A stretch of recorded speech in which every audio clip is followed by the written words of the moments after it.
তোমার সামনে যদি থাকে মাটন কষা, এরকম লাল লালে ঝাল ঝালে মাটন কষা, আর সাথে যদি থাকে সর্ষে পাবদা থেকে শুরু করে আরো প্রচুর প্রচুর প্রচুর starter, main course, dessert item, তাহলে বস লোভ তো সামলানো যায় না, জিভে জল ধরে রাখা একদমই যায় না। যাই হোক, মোটামুটি আমি চলে গেছিলাম সোদপুর বারবিকিউ নেশনে, আর আমার সাথে কিন্তু ছিল শাশ্বত, অঙ্কনদা এবং আরেকজন স্পেশাল গেস্ট। আর এখানে যাওয়ার সঙ্গে সঙ্গে একটা জিনিস তো বুঝলাম, সেটা হচ্ছে এখানকার খাবার দাবার, মানে এখানকার বুফে সিস্টেম। বারবিকিউ নেশনে একটা জিনিস দেখলাম, এদের কিন্তু সার্ভিস, মানে একদম টেবিলে এসে কিন্তু এদের যে কাবাবস আইটেম আছে, এছাড়াও যেগুলো স্টার্টারের মধ্যে রয়েছে প্রন থেকে শুরু করে, এছাড়াও রয়েছে নানান ধরনের চিকেনের প্রিপারেশন, নানান ধরনের আইটেম, সেগুলোও কিন্তু এক এক করে দেখলাম এবং টেস্ট করলাম। সত্যি কথা বলতে গেলে আমার ফাটাফাটি লেগেছে, কারণ বারবিকিউ নেশন বরাবরই কিন্তু স্টার্টারের জন্য একদম ফেমাস যাকে বলা যায়।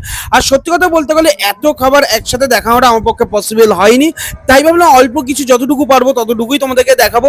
এরপর চলে গেছিলাম মেন কোর্সে। মেন কোর্সে আস্তে আস্তে করে যতটুকু দরকার আমি ততটুকুই প্লেটে নিয়েছি, নিয়ে হালকা হালকা করে টেস্ট করলাম। আর টেস্ট করে যেটুকু বুঝলাম, বারবিকিউ নেশন এখন আমার কাছে মনে হয় কলকাতার বুকে এক নম্বরে যাচ্ছে বুফে কাউন্টার হিসাবে, বিকজ অফ এখানকার খাবারের টেস্ট, কোয়ালিটি এবং সার্ভিস, তিনটেই অসাধারণ যাকে বলা যায়। দেখো, এরপর কিন্তু চলে গেছিলাম ডেজার্ট কাউন্টারে। ডেজার্টে ছিল প্রচুর আইটেম, তার মধ্যে দিয়ে অল্প কিছু নিয়ে আমি কিন্তু টেস্ট করলাম। ডেজার্ট গুলো বেশ ভালো ছিল। কোথাও গিয়ে আমার মনে হলো যে স্টার্টার, মেন কোর্স এবং ডেজার্ট এই তিনটেতে ফাটাফাটি। আমি জানি বেশি একটু ভালো ভালো বলছি, যাই হোক আমার যদি ভালো লাগে তাহলে তো আমি ভালো অবশ্যই বলবো।